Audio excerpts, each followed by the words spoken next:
qu'elles, si on s'accroupit ou si on s'allonge, elles vont plus facilement venir vers nous.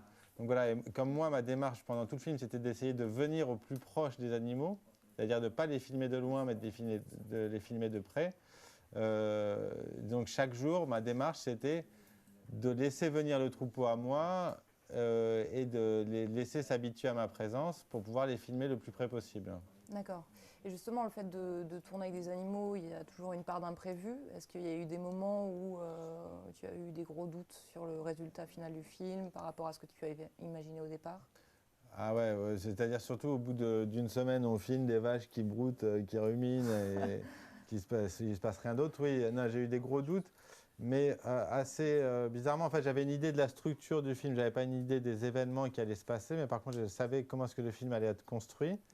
Donc sur une apparition progressive de l'homme, de commencer d'abord sur les animaux et ensuite de faire apparaître au fur et à mesure du film la question de l'élevage. Et là-dessus, du coup, je savais, en fait, le vrai truc sur lequel j'ai eu un doute, sur le fait d'avoir un film qui tienne, c'est sur la scène de vélage, parce qu'il y a une scène de vélage dans le film. Et si je ne l'avais pas réussi à la voir, et ça, c'était difficile à filmer, là, j'aurais eu un vrai problème dans le film. D'accord. Et je me demandais aussi en amont par rapport au projet, est-ce que ça a été compliqué de trouver des financeurs, ouais, des financements? Oui, sur un film comme ça, en fait, c'est des financements de court-métrage que j'ai eu. C'est-à-dire, ça n'a jamais été annoncé au niveau financement comme étant un long métrage. Il a été fait avec un budget de 50 000 €, ce qui est rien. Ce qui n'est pas énorme, oui. Après, on a eu une aide en post-production, mais en tout cas, sur le coup, il a été tourné pour 50 000 € avec une aide régionale et un préachat d'une chaîne locale. Et donc présenté comme un film qui allait faire entre 20 et 30 minutes, même si moi, je savais que ça allait durer plus longtemps. Je n'étais pas sûr d'arriver à un film d'1 heure, mais en tout cas, c'était impossible de proposer ce sujet-là en disant oui, je pars sur un long métrage documentaire sur les vaches. Quoi. Ça, c'était pas possible. D'accord. Et le distributeur a du coup été trouvé après coup? Ouais, le distributeur a été trouvé après coup. En fait, c'est parce que le film a été présenté à Cannes, donc dans une sélection parallèle à l'Acide.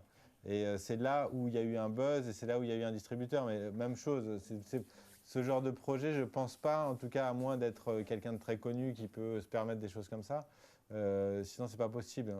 Il y a le marché ou les financeurs ne se risquent pas dans des trucs pareils. Non. Oui.